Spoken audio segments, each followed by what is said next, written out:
We had to switch it up a little bit this week with Justin Fields not playing.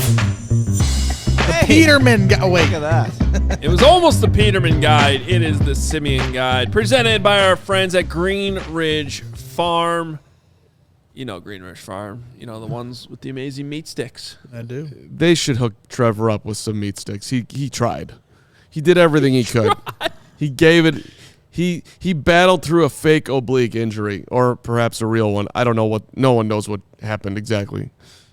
Well, I don't think it was fake, but it was certainly weird, and maybe they panicked a little bit too much. Anyway, he goes 14 for 25. 179 yards passing, which is kind of a Justin Fields Yeah, he's right in that Fields range right there. total. But the difference is, obviously, he doesn't give you any of those rushing yards. He got 8 yards. Okay. I mean, he was at 3 for 2, and then he got the 6-yard run there at the end. I just love the photo. Look at that is the epitome of this game.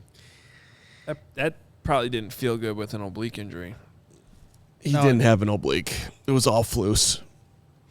What are you talking about? That picture is kind of trippy, though, with I the don't know. water. If you have I an love it. oblique It's injury, you amazing. can't move. You're in deep shit. This dude was diving for first agree downs. with you, but there's no reason to make up an injury before the game. Just to get the Jets scrambling that Nathan Peterman might play. I'm definitely confused on what the possible reason for whatever happened in the pregame happened. It's far more likely that Trevor Siemian tweaked something just a little bit and there was a miscommunication within the organization, which tends to happen sometimes, and they maybe overreacted a little bit. So what happens if they had not said anything? Trevor hurt his oblique, and they were like, and Trevor's like, I'm not sure if I'm going to be able to play, and they don't make that official press release announcement, and then right before kickoff they send Peterman out there and not Trevor. There's nothing. There's no fine. You don't have to announce. No. Then what is the point? You just have to announce your inactives. If he's active, he's active.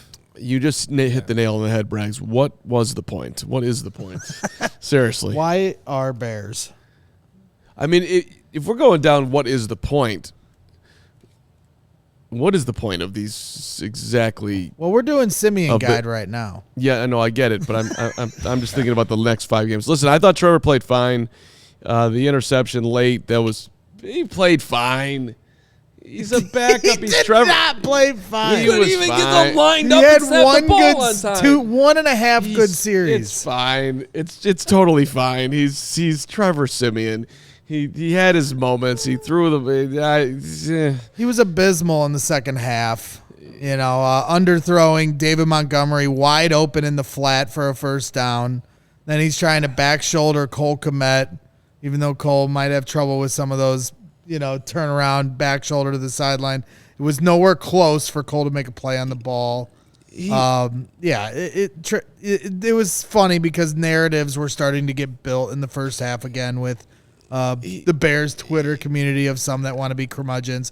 And today was on full display just how much Justin Fields is the rising tide that lifts every ship on this team. Every ship. They scored 10 points today. Dan Weeder, I know it's his tongue-in-cheek tweet he put out, Chase Claypool last 3 games, 20 yards, and today 52 yards.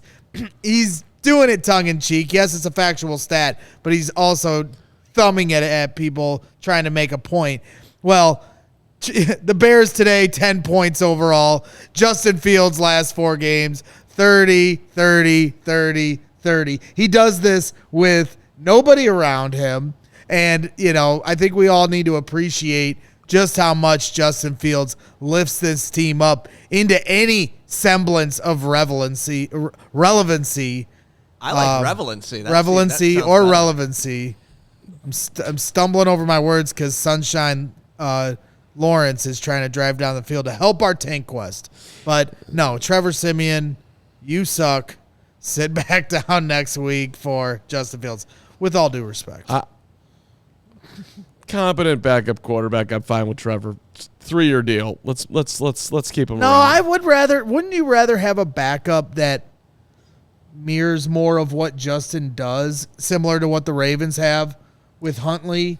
I mean, how much sense does it make to have Justin Fields and then a backup quarterback that is the complete opposite of what Justin Fields is?